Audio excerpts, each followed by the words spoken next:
Great skills again by him. Oh, marvellous goal by Lewis. Welcome to the Rangers Journey.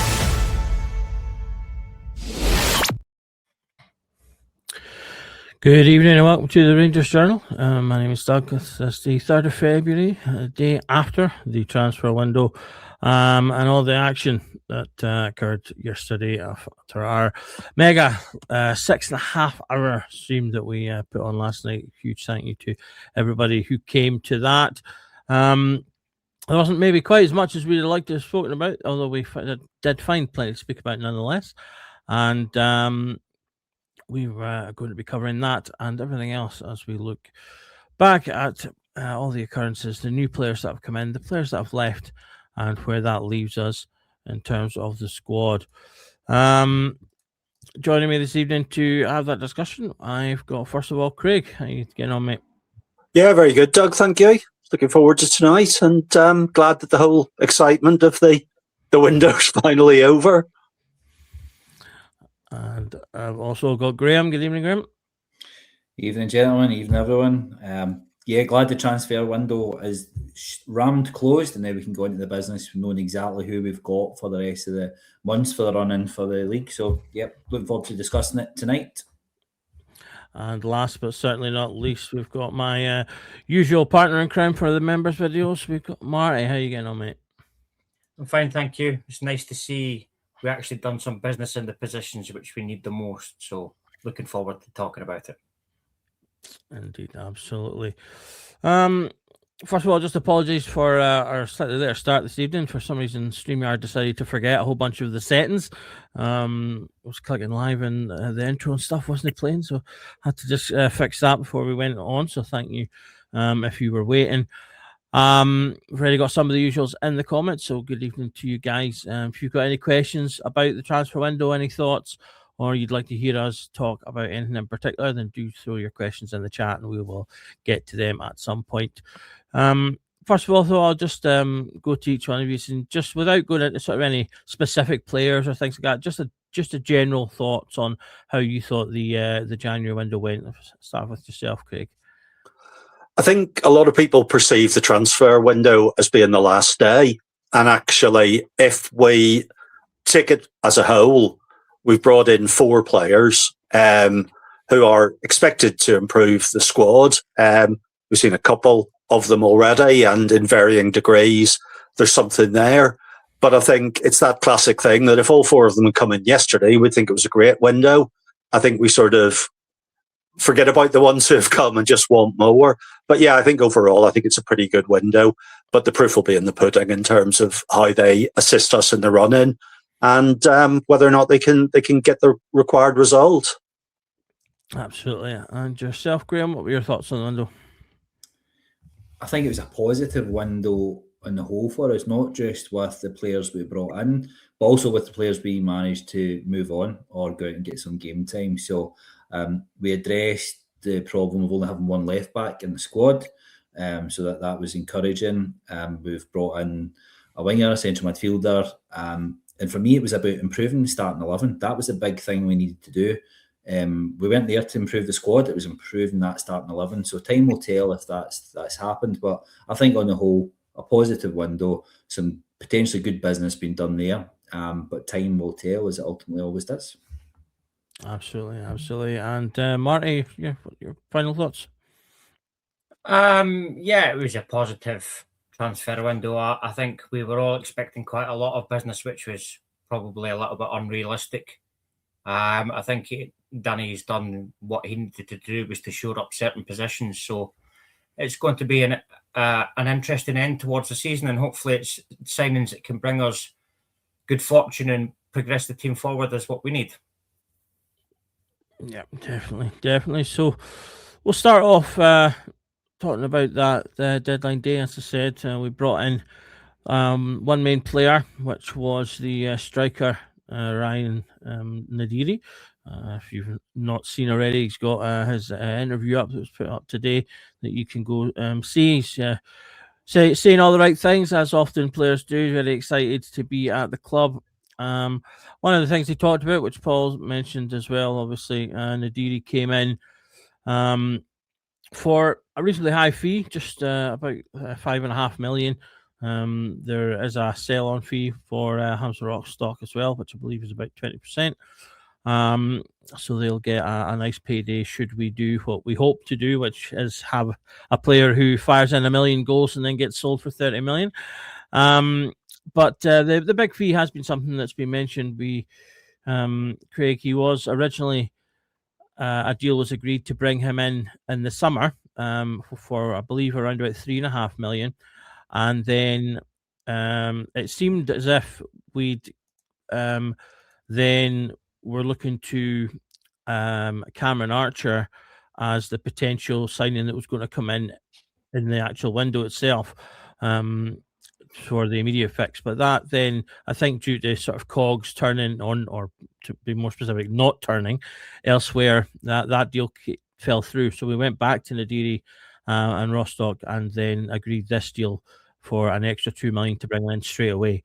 So there has been some debate about that in terms of, should we have done that?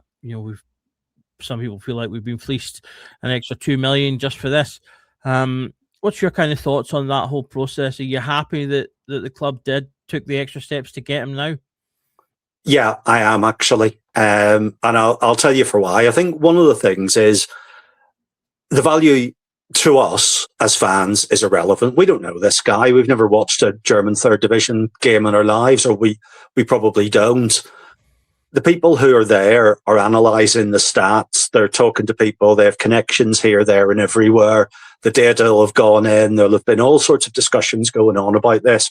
And if they feel 5.5 million is enough to pay for him, it's their money and they're entitled to spend it as they wish. So I think we can possibly get annoyed if they don't, because they say it's too much and leave a guy sitting on the shelf.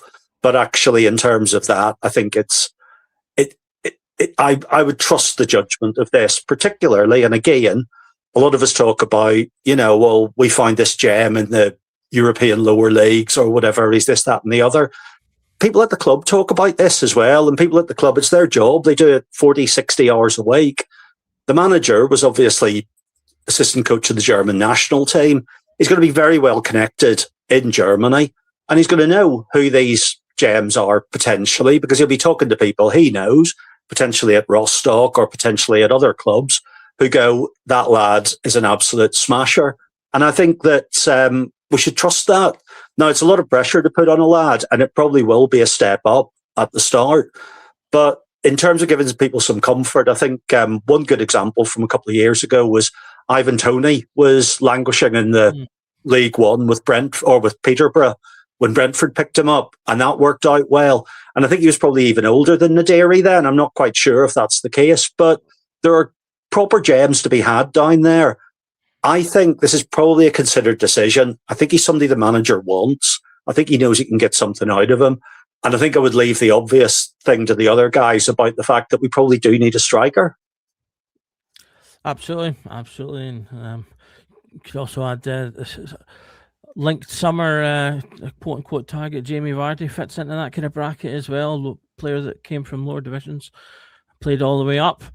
Graeme, we've got another Graeme in the comments saying this shows the 49ers intent.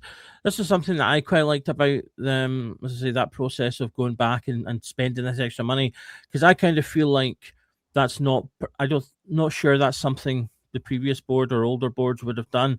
And it kind of feels to me as if it shows the 49ers do have that reflection of the fans, desire for instant success, not just overall success. Yes, we do want to build right and safeguard the future and all that stuff, but we want to win now. And especially the situation we find ourselves in, having started so poorly and yet being in a position at this point where there's a title there to be won. And to me, this signals that the 49ers recognise that and are going, yeah, we want to win this title.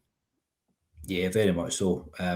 To be fair to the 49ers group, since they've come in, we have spent a considerable amount of money in the transfer market, both the summer window and the January window there.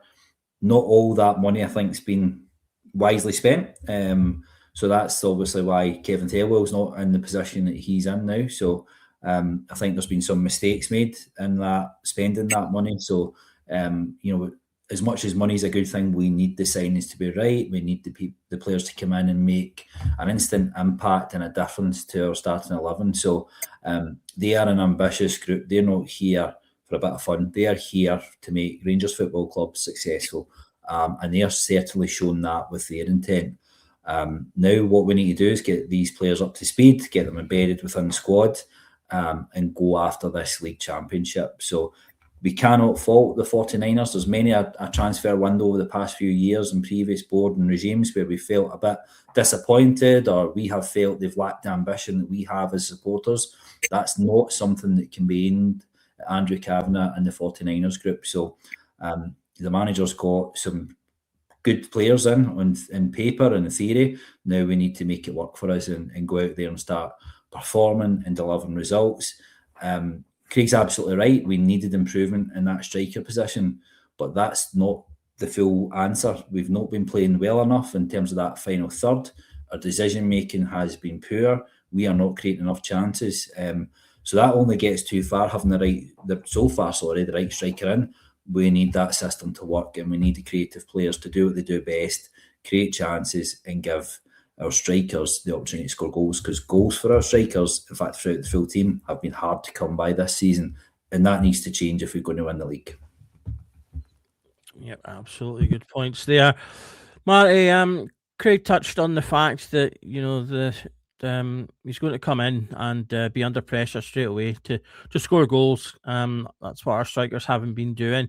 And obviously with a title on the line, goals are going to be important, not just for winning games, but I think there's the potential this season for goal difference to be a key factor as well, given how close the teams both currently are, and I expect will be come the end of the term.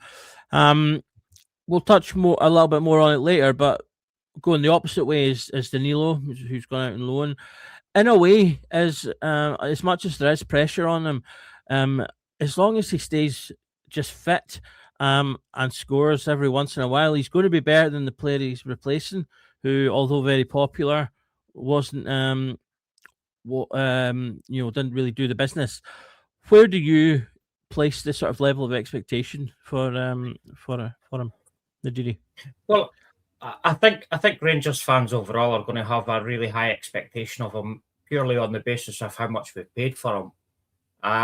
But I think, given the circumstances that we are this year, realistically, we have to give him a little bit of bedding in time, because there's obviously going to be a change from the German third division to the Scottish Premiership. Yes, the standards probably of a similar ilk, but it's a different style of play. It's a different team, different teammates. So he's going to need a little bit of gelling in time. But I suspect that he'll get up and running quite quickly. And I wouldn't be surprised if he put in more goals than what our departing forward has done so far this season. And that's obviously going to help, especially with our other two strikers not particularly hitting the heights that we'd expect from them. So expectations are high, and rightly high, considering the club that he's moved to. But I think given time, not particularly long, but certainly given time, he'll produce the goods, because obviously we wouldn't be paying that kind of money for him if we didn't think he had the quality to put the ball in the back of the net. Yeah, absolutely, and hopefully he will be able to do that. He has been playing football, unlike, for example, Skov Olsen, who I know a few people have already gotten a bit itchy on, although he's only played about 120 minutes over 2 games. But he's coming in having not played football, whereas Nadiri has been playing and has been scoring. So hopefully he just slots in and continues that run. Okay, I'm just going to bring up this slide here, which has got the squad as it is currently, as well as a couple of details of the players that have gone outwards, and a sort of a rough sort of guide to perhaps what might be our standard 11. I'll not call it our best 11 because I know that'll just cause controversy, particularly in my favourite position at right back. But so I'll just call it a prospective 11. For those who are maybe just listening on streaming rather than viewing, I'll quickly go through the squad as it is. So we've got goalkeeper Jack Butland with Kelly and Wright as backup. Right back, we've got the captain Tavernier, and you've got Sterling and Aarons for in that position as well. Sterling obviously able to play multiple other positions if required. Centre backs, right side we've put Suter and Giga. Left side we've got Fernandez and the hopefully soon to return Cornelius. And at left back we've got Magoba and new signing Tur Romans. In the sort of sitting midfield positions we've got Raskin, Chikwani, Diomande, Connor Barron's obviously out injured currently, and Bailey Rice also currently injured. In the more advanced position we've got Asgard and Bajrami.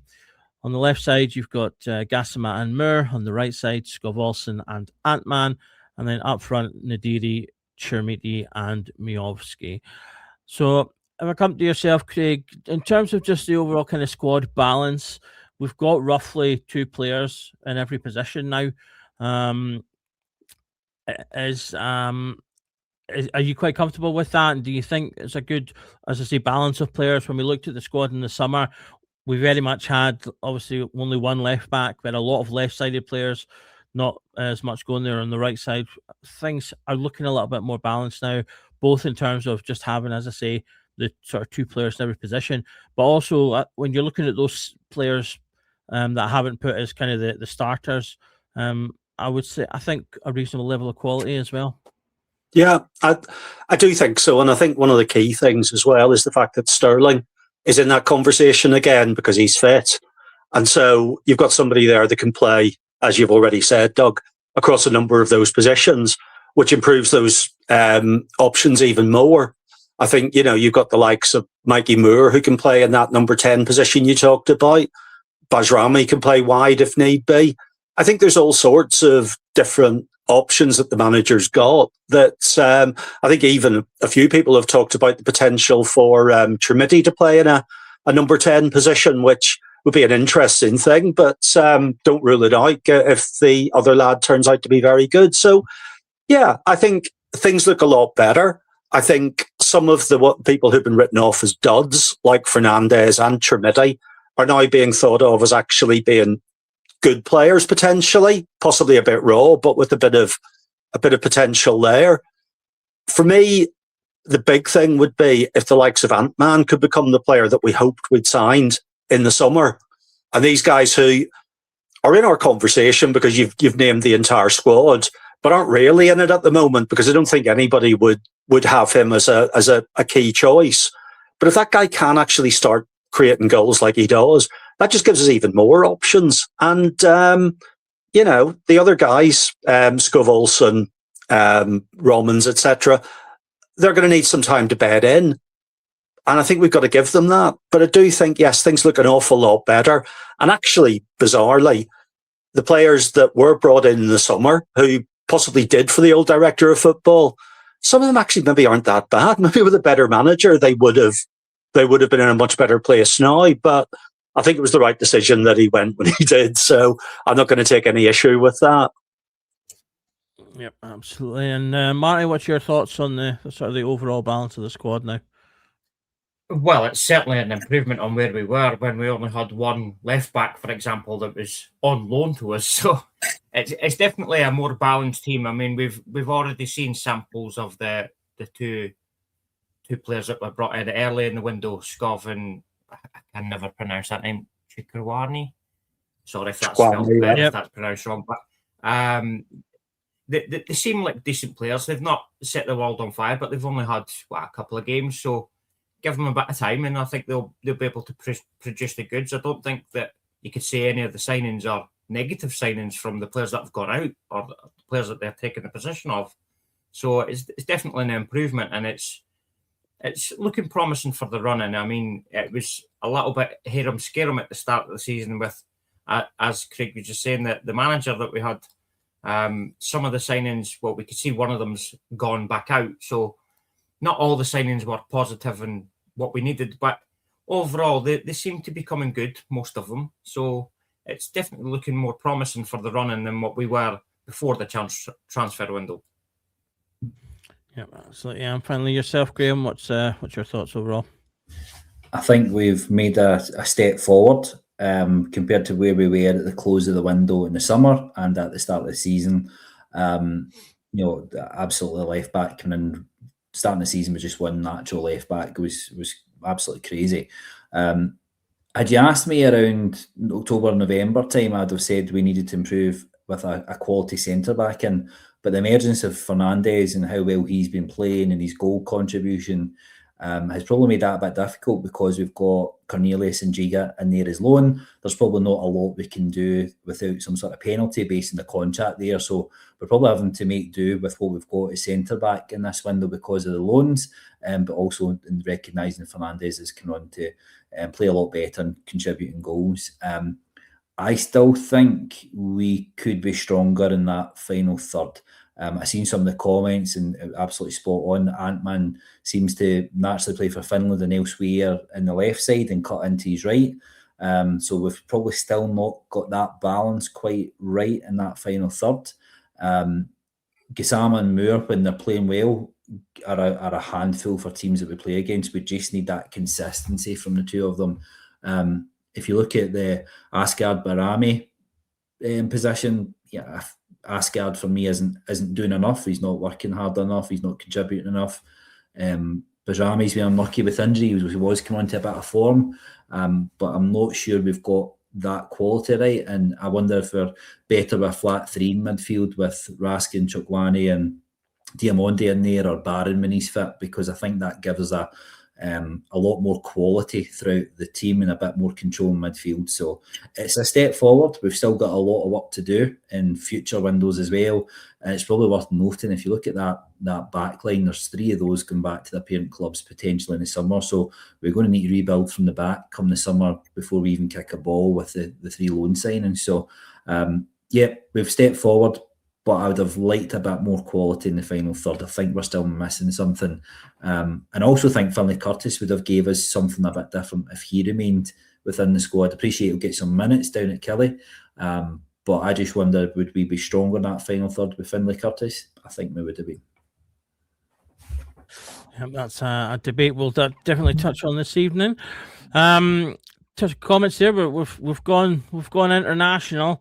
Seemingly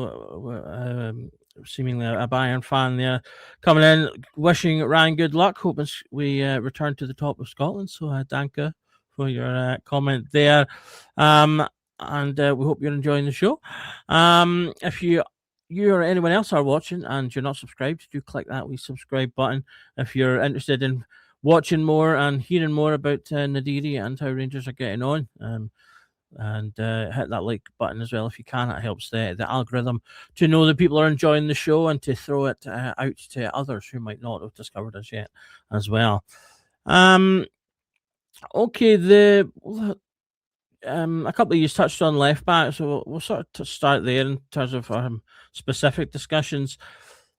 Craig, we've obviously we talked throughout the season so far about the fact that we've been left with just one natural left back in the squad. We did have sort of Aarons filling in, and Tavernier played there. Cornelius could play there, but we ultimately only had the one natural left back, and that was obviously considered to have been a failing of the initial summer setup. We brought in Tur Romans, another promising player. We've obviously fully signed him, so he is our player in comparison to Magoma, who's obviously only on loan and is probably 80-20 unlikely to be able to be signed, probably because we'll be priced out more than anything else. He has done very well, in my opinion. Magoma, in terms of taking on that pressure as a young player, signed only as an 18-year-old. There was a lot made of Moore being young, but I think sometimes people have forgotten that Magoma is just as young. and he's come in. I would say he's made the position his own. Would be the normal sort of phrasing I would use, but as I say, he's the only one there. So, but yeah, he has made the position his own. He's played, I think, pretty well overall. He's grown as time has gone on, and I think you can make the argument he's been one of the best summer signings that we made.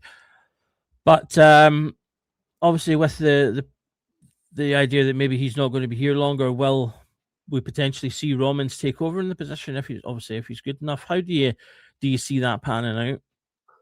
I think it's definitely hit Magoma's to lose, and I think he's earned that right. And I think we've been very lucky to have a kid come in to the mess that probably you would describe it in the early stage of the season, with a manager who was baffling a lot of more experienced players with this tactical formation that didn't seem to make sense to anyone. He's kept his head down, he's kept working, he's kept running. And although he was a little bit vulnerable earlier on in the season, he does seem to have improved. I think I'd be in your camp there, Doug, that I think he's had a very, very good season. And I think in a season where there haven't been many absolute standouts, he's probably thereabouts with a good finish to be in the running for player of the season. I think he's been that good in what he does without actually causing any headlines. Romans, it's there for him to win. And if he's a better player than Magoma, well, that can only improve us. But at the minute, we don't really know, do we? That's something that they'll look at on the training pitch. It also may be that the manager, who seems to be flexible in his setup, is prepared to throw one in for some games, some for others. But I do get the feeling that Magoma isn't going to suffer from fatigue. He's not going to need a rest, especially once we get back to just league matches and cup. That I think he can do it if he stays injury-free. And I think it's a nice dilemma to have. Absolutely, definitely. It's better to have a headache of too many players than too few. Marty, Craig touched on it, and Paul's mentioned it here about the idea of being able to rest Magoma. Is that a benefit that you think we'll see Magoma getting the opportunity to have rests maybe in some games, or do you think maybe that's not going to be as big an issue now that we're obviously out of European football and we're more likely to just have the one game a week? I think Craig's touched on this, where with us out of Europe now, that we've only got the league and cup games left, so I don't see it being a particular issue. It's not like we've got on the opposite side with Tavernieri's obviously getting a bit on in age. Magoma's a young lad. He's keen and eager to get going. As you said, we signed him when he was 18 on loan. So he's obviously full of beans and wants to play. So it's only going to improve him as a player, which improves us. I do think he's got a bit of a challenge keeping his position with Romans there, because Romans is although it's a under 19 level, he's still an international. And obviously Raskin will have a little bit of knowledge about him as well, being a Belgian. So I think Magoma may have a little bit of a task at keeping the role, but it's nice to know that now, thanks to the transfer window, we do have a full out-and-out left-back as a replacement for Magoma. We don't have to worry we're going to have a makeshift left-back there. So it's a nice dilemma for the manager to have, and I certainly wouldn't want to be in his shoes trying to pick between the two, because you've got a player who's clearly in form, and then an under-19s international has played at every level on international football. So it's definitely a dilemma that's a good dilemma, but I certainly wouldn't want to be in Danny's shoes picking between the two. Yep, as you say, a good dilemma to have.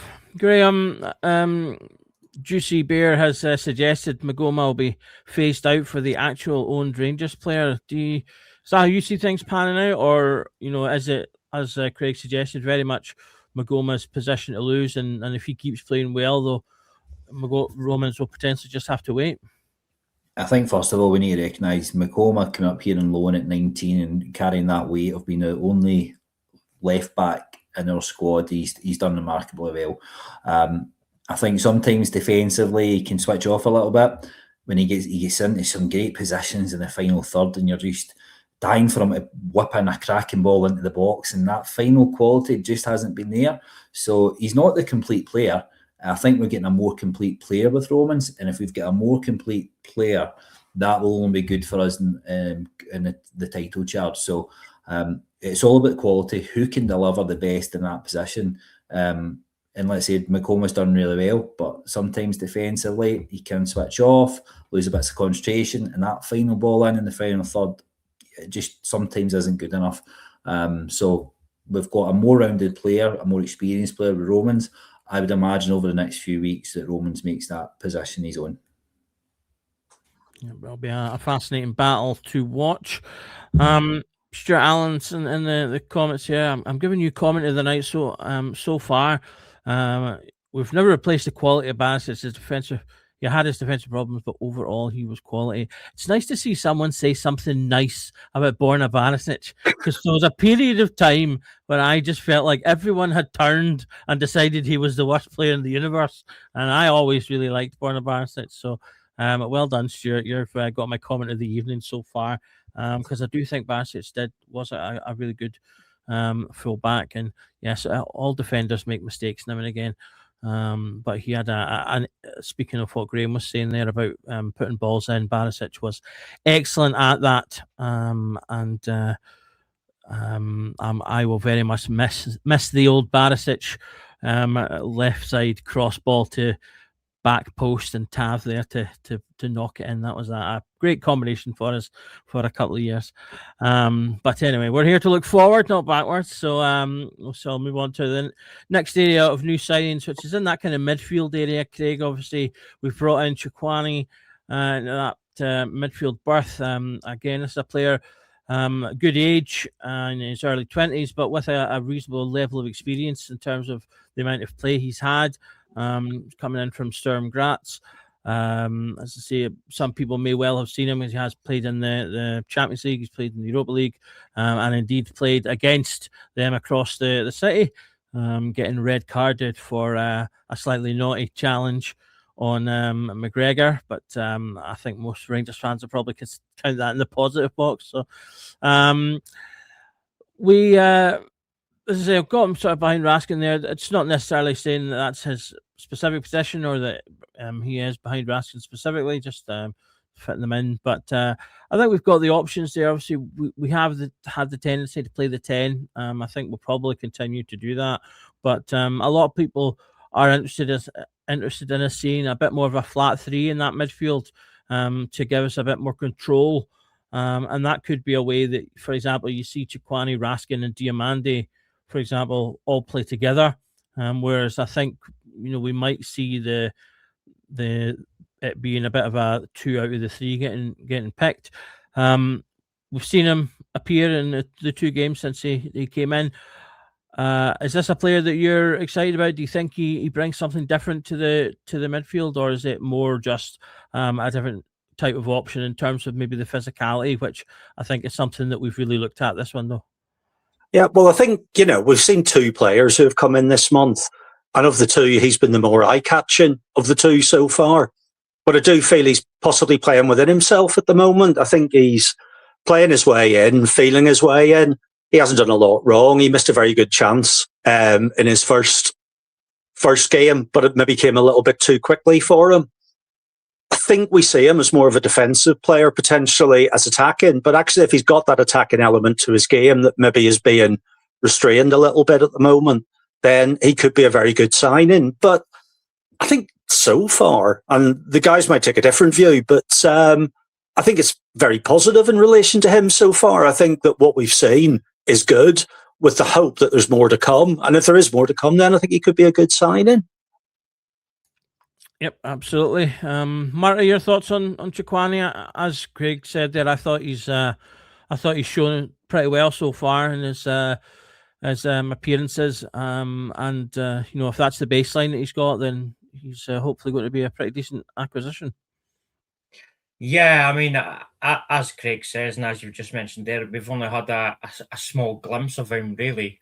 But I was particularly impressed at his ability to track back as quickly as he did. And muscle people off the ball and win it back. It's something that seems to have been missing. Obviously, Diamonde's not of that build. Raskin's hit and miss with his form, so we needed somebody other than Barton that could fill that role and make sure that the defence is shored up when needed. And he's obviously done that in the brief spell that we've actually seen him. So it's only positive to have such a good start to your Rangers career. And hopefully he is playing within himself and there's more to come. Because if there is, we've got one hell of a sign in there. So yeah, I'm quietly positive regarding that one. I think he's one that will go under the radar, but will perform better than expected. Absolutely. And finally, Graeme, your thoughts on the Choukwani purchase and how that midfield maybe will shake out in the second half of the season? There's been flashes and glimpses that he's technically very good. He looks to be moving the ball a bit quicker at times than some of those players around him. Very hard-working individual, tracking back, winning the ball, but good use of the ball most of the time as well. So I think he's somebody that will improve our midfield. We've probably missed that combative style midfielder since Barron's been out injured. That's something that was really good for us up until Barron got his injury. So he'll bring a little bit of that, I think, as well, Choukwani. But we need to get that midfield balance right more often than not. And that's going to be critical over the next few weeks, just how the manager sets us up, how we play. Do we play with that 10? Do we play with the three flatline midfielders to try and control it a little bit? And that will change how we do things in those wider areas as well. But we've got some options in there, and I think it definitely improves us. So Rothwell left, we've got Choukwani in. To me, that's an upgrade. So that's a real positive. Yeah, that's a real good way to spin it there. Rothwell out and Choukwani in as a definite plus point there. Moving up the field further, we've got Scott Olsen obviously coming in to take the position in that right berth, Craig. Olsen is obviously he's kind of the star signing of the window. He's a player who I think more people are likely to have known. He's again an established international player, someone that we've been interested in the past as well, but didn't quite manage to get it over the line. We've now done that, got him in on loan, obviously with a potential to make it a permanent signing in the summer if things work out, which I believe it's around about 9 million is the fee to make it permanent. Obviously, as I touched on earlier, he's had a bit of a quiet introduction in his first two games. But this is a player that, one of the reasons he's here is that he hasn't been playing football. He wasn't getting starts at Wolfsburg, so it's likely he will need a little bit of time. But are you one of the ones that are particularly excited about the potential that he brings? I am, yes, and I've been willing him onto that. I think it may be that we might be judging him wrong in terms of, I don't think he's done any great stuff when he's actually played in the first couple of games. But he strikes me, Gassama's the sort of guy that when he gets the ball, you're willing him to take his men on and he can go in that mazy dribble now and again and get through. It strikes me, Scott Olsen, somebody will get the ball moving and use it rather than that. And sometimes it might take a wee bit longer to find your feet in that position. We had Trevor Stephen, being from Northern Ireland, we had Stuart Dallas in that position, who again was misunderstood by a lot of people because he wasn't a winger as such. He was someone who played wide. And once they actually hit their straps, these guys, you realise the value that they are to the team. There's obviously more to come. I think the key will be not for him to get his head down if he starts to hear that, shall we say, disappointment, if things aren't working out for him in the crowd. Because I think that maybe is what happened to Antman to a certain extent. And maybe the manager believing in him, getting behind him, giving him the opportunity to shine. And I think we'll have a player. I hope so. Absolutely. It's the hope that kills, Marty. But are you in that same camp? Yeah, I am in that same camp. I mean, he seems somewhat of the player, although I agree to a certain extent with Craig, he seems somewhat of a player from what we have seen of him that doesn't shy away from the ball. And from the play that I have seen of him, he certainly likes to take a player or two on. So he is a little bit of Gassama in that sense, but he seems a little bit more controlled than Gassama. Gassama seems a little bit on edge when he's running at players, whereas Steve Olsen seems a little bit more in control of what he's doing. And it's always nice to see a player that's always wanting the ball rather than having somebody that shies away a little bit. And I think that was an issue with Ant-Man. He was never seeming to wanting to have the ball. He was always, when he got it, he was always quick to pass it off. Whereas Olsen, so far that we've seen, he's wanting the ball and he's wanting to take players on. He's looking for that forward pass, which is what we need. We need to be further up the pitch. So it's been positive for him so far. If there's more to come from him, then I'd certainly like to see it. And if he does turn out to be a good player for us in the run-in, then I certainly would have no objection to buying him from Willsburg. Yep, Graeme, hopefully, if we're sitting there in a position where we are doing that, that'll mean he'll have been a success. What for you, between now and the end of the season will count as a success for Olsen in terms of the expectations we've got? I think he's got to get up to speed, and he's got to get up to speed quite quickly. And the only way we can get him up to speed is getting minutes in his legs and get him on the pitch. So we do need to, as fans, and we're not always great at it, we need to exercise a wee bit of patience with him, because we are midway through the season and he's a player who's not had a lot of football. So we need to get him up to speed quite quickly. I think once we get him up to speed, we'll see the quality he's got. He needs to create chances. He needs to get assists, and he chips in with a few goals as well. So that's how we'll be measured in terms of success. How many chances he's creating, how many assists he's got in his goals. You've got Ant-Man there as well. Again, he's not had a lot of minutes. He's been injured. He's not featured even a lot before the deadline. He's a few flashes from the bench, but not very often is he come on. So he needs minutes to get up to speed. I'm still not convinced that he's actually a right winger. I think he would be more suited on the left side. So again, we've still not got that balance that we probably would like to have in the wide areas. So we're going to need to go with what we've got and let's get it working. So this is us in the critical territory. It's this part of our team that needs to start clicking, and it needs to start clicking very quickly, in my opinion. Yeah, I absolutely agree with you in that respect. We've got Nick in the comments here saying, I can't see us paying $9 million for Olsen. I think he's just a player for the run-in. What I would suggest, Nick, if you don't think we'll pay $9 million for Olsen, I've got two words for you: Yusuf Chermiti. But we shall see how that pans out.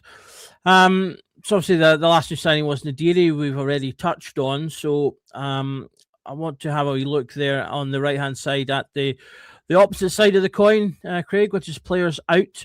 So the confirmed business we did in this window, we had Dowell, who has signed permanently out to Hull City. We moved Rothwell on in a permanent signing to Sheffield United. Finlay Curtis has gone to Kilmarnock on loan for the rest of the season. Lyle Cameron out to Aberdeen on loan for the rest of the season. Clinton Enciala has gone to Westerlo on loan with an option to buy. So that could see him leave the club if he does well there. I'd totally forgotten about him, but he did actually move out in January, which is Cortez, who we took back, having not really played on his initial loan. And he's now gone out to, I think it's Argentina, to Hurricane. He's also on loan with that. Is quite an interesting one, actually. It's not just an option to buy; it's a triple option to buy. They can buy him at 3 separate points. And at each point, the price they have to pay gets higher. So if they take, so we really need him to play really well, at least at the beginning, so that they then go, all right, we'll sign him straight away when we can get him for cheaper. It's something like if they buy him at the first trigger point, they'll pay 1.3 million. If they buy him at the next one, it's like 1.4. And then if they buy him at the next one, it's 1.6. So we've put in all the options there to try and get Cortez sold. And then finally, as was confirmed this afternoon, as the Dutch window remains open until the close of at some point this evening, Danilo has gone out the opposite way, which we were all expecting, having signed Nadiri. So he's gone on loan to NEC Nijmegen, which is a team in the Eredivisie, and he is also loan with an option to buy. And there is still a lingering potential for Matondo to end up leaving. Apparently, the club are in discussions with him to potentially just let him leave early. So that'll probably be a here's some money, can you just go type of deal. And that will let him leave. And I think, to be honest, that would probably be the best for everyone. He could still get himself into the Welsh team if he goes and actually plays some football. So that's the overall outs. Is there any particular? I'm just going to leave it open to the three of you. Is there any particular deal that you'd like to discuss there, Craig, that you're particularly happy with? I think there's two quick ones, both of whom I think a lot of fans, practically every fan, will be glad to see the back of. The first one being Kieran Doyle, who I just think his race was so run here that I don't think there was any point in even trying with him. I think the manager had a go in some games and stuff and put him in. But what I would say is he's going to a team that are flying high in the Championship, who there seems to be a lot of confidence surrounding them. And when he did the same at Birmingham last season, he seemed to be a very good player. So I would wish him well on that. But I think it was the right decision to see the back of him. And the other one is one that I staked a bit of reputation on early in the season because I'd watched a lot of Joe Rothwell in England when he played a massive part in Leeds' promotion last season.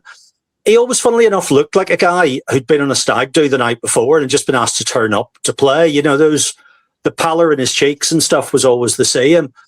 But he went to Leeds, people expected nothing and were massively pleasantly surprised. I think the problem that he had was it raised expectations at Rangers. And I think he failed miserably to get anywhere near those expectations. So again, I could see both being a success where they go, but I think it's the right thing to do. Yep, definitely agree with that. Everything I heard about Rothwell was positive, like you said, from that season. But one of those ones, sometimes you get players in and it just doesn't happen, and that seems to have been one of those. So best wishes to him.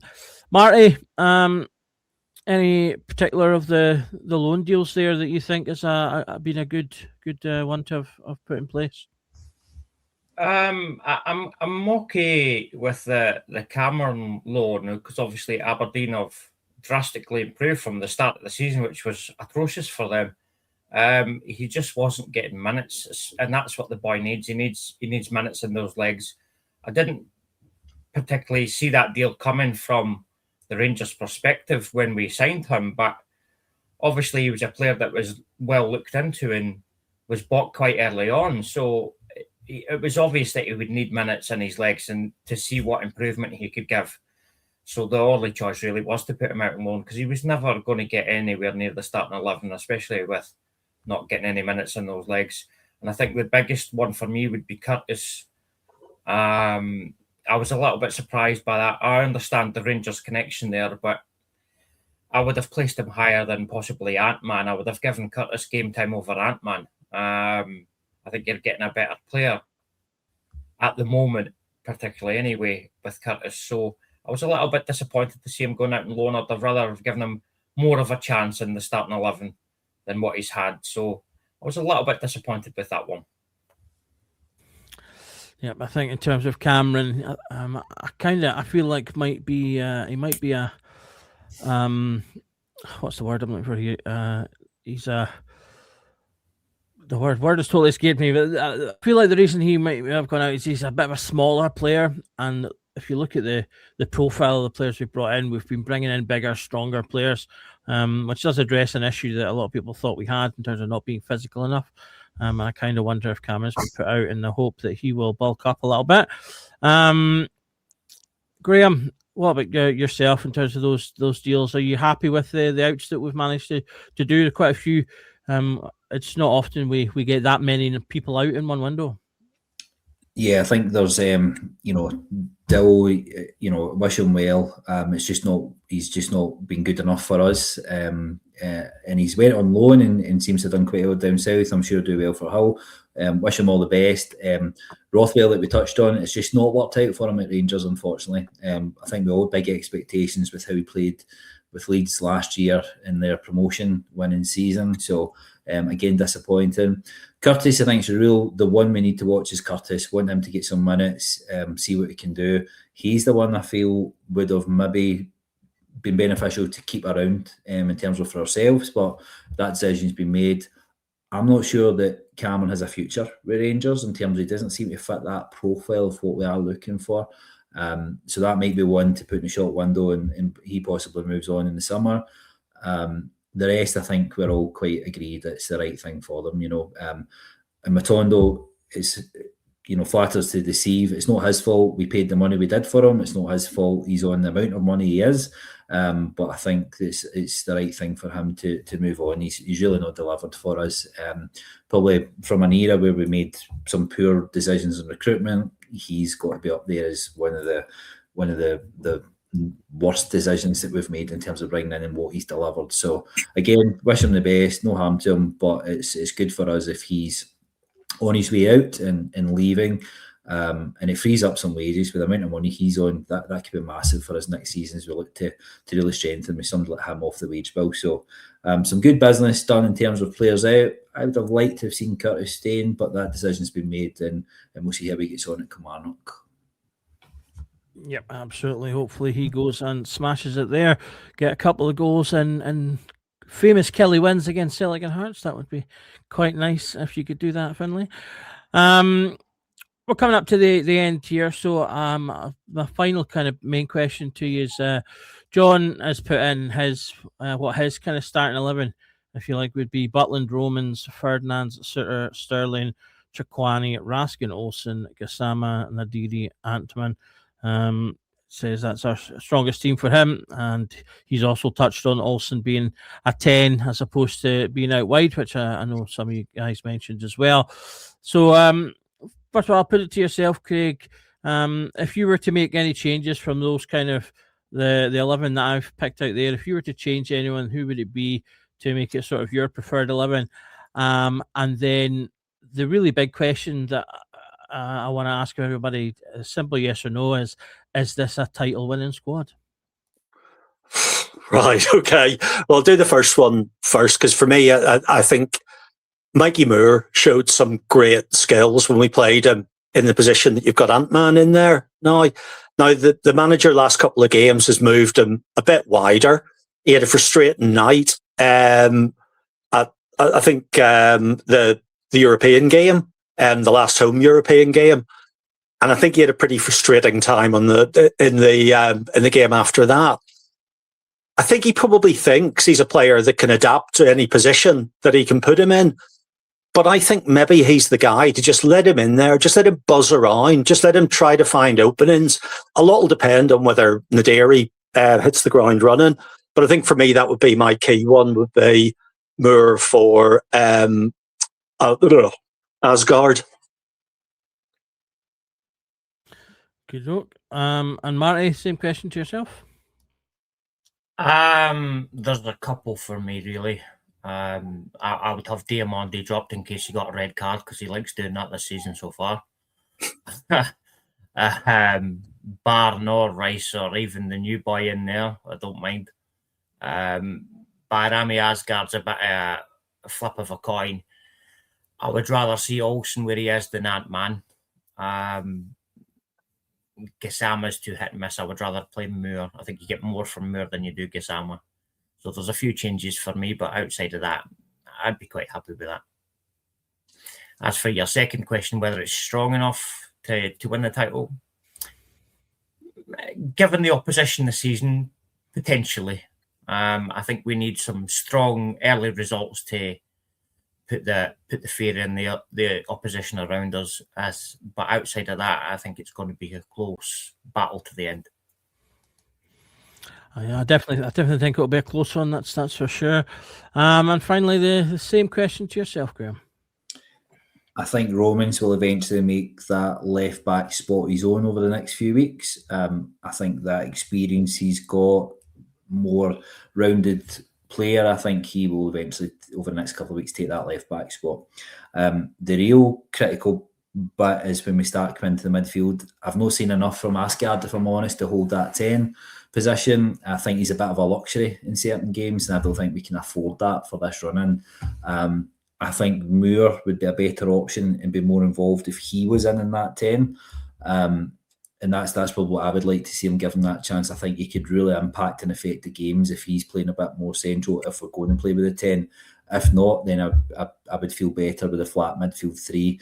I actually think we're a better team with Diamonde in the team. I think we're a better side. I think he's technically very good. He complements Raskin very well. And if Chukwueze can come in and be part of that three, or Barron as well when he's fit, that should put us in good stead. But ultimately now, it's down to this squad to deliver. They need to start delivering. We need to start seeing performances. We've got a stronger squad than what we had at the start of the season at the end of the transfer window, at the end of the summer. So we are stronger. I always thought it would take a few windows to fix some of the issues that we had in the summer with some of the signings. So we've still got work to do. But ultimately, right now, we are stronger than what we were at the start of December, and that's probably my overall opinion. So this squad need to make it work and need to start delivering for us. Absolutely, some good points made by all three of you there. Well done, and you've all passed the test by not saying Tavernier shouldn't be starting. So well done there as well. Thanks to everybody as in the comments. Lots of thoughts and opinions being put in. As always, it's always made more interesting when you guys are there and throwing in your thoughts. Thanks to Craig, Marty, and Graeme for joining me this evening and going through the squad. I'd say we've had plenty of things to talk about. Lots of new possibilities now with these players there, and I'm sure we'll continue to discuss them throughout the week as well. I'll shout out to our sponsor, the Bluebells Bar in Puerto del Carmen in Lanzarote. If you find yourself out in that neck of the woods, then do pop in. Tell them the Rangers Journal sent you. They've got plenty of things to offer in terms of drinks and different types of nights to attend, and of course they show all the football, including all of the Rangers games, so you don't need to miss a kick of the ball while you're out and about. As I say, guys, we've got stuff coming up for the rest of the week. Tomorrow we'll obviously have pre and post-match content for the game against Kelly. We've got our usual Q&A show on Thursday, and then the afternoon news show on Friday, before we then go back to cup action on Sunday, and we'll have pre and post match material for that as well. So just remains for me to say thank you for joining us. My name's been Doug. You've been watching the Rangers Journal, and just remember that every night is a Rangers Journal night. Cheers.